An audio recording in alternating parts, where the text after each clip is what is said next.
This transformation of Christ's appearance at the top of a mountain was done to show exactly who Jesus was and is, the Son of the living God.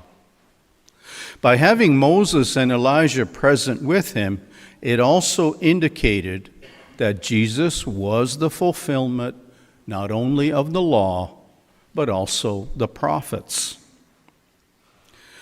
Mountains are special places in the Bible. Just think of Mount Moriah, Mount Sinai, Mount Nebo, Mount Carmel, and others. So it's really no surprise that the transfiguration happened on a mountaintop as well. These mountaintops are places that are close to God. Peter wanted to stay at that mountaintop and never leave that peak experience. He wanted to build a sanctuary there, away from worry and danger. But if we think about it, at some points in our lives, aren't we all tempted to do the same? But the purpose of these peak experiences is not to encourage escape from reality. The purpose was to comfort and strengthen Jesus and the apostles so that they would be able to deal with the chaos and peril that they were going to face when they went back down the mountain. To face the struggle of Jesus on his journey to Jerusalem, and to face this struggle head on. And so it is the same for us.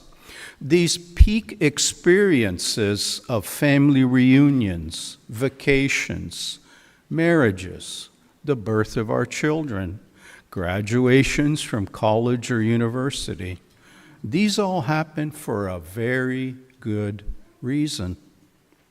It's to prepare us so that also, it is to prepare for us what also will come into our lives. The death of loved ones, demanding economic circumstances, being caregivers for our loved ones, serious illnesses of our children or other loved ones. They also prepare us for the ups and downs of living as followers of Christ. Whether one is single, married, possibly having blended families, or as a member of a religious community or a member of the clergy. The life of discipleship is not a continual mountaintop experience for the first disciples, nor for ourselves. Before they knew it, Peter, James, and John would follow Jesus on his journey to Jerusalem and Christ's passion, death, and resurrection.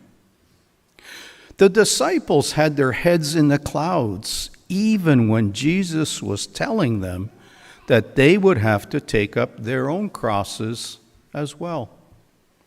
Their ears heard the words, but their minds and hearts were elsewhere.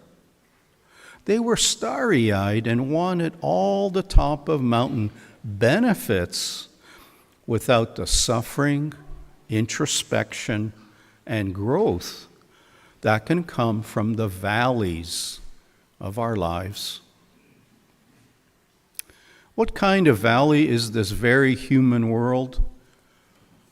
Is it only a vale of tears or an empty, meaningless valley? Or is it a valley designed to strengthen and enhance our souls for the difficulties that we must face along with God's grace? A valley for development with gradual conversion into the fullness of Jesus Christ, to become more like him day by day. If we reflect on our own lives, didn't we grow more in the valleys than in the mountaintops of our lives? Didn't we learn a lot more when we were humbled or even self-humiliated? Didn't we reach out to God completely in our tears when we were flat on our faces on the ground? As we follow Christ with wholehearted sincerity, the valleys and peaks will both continue to come. The mountaintop moments are glorious, but the valleys are sacred. They are where God changes us to be more like Christ.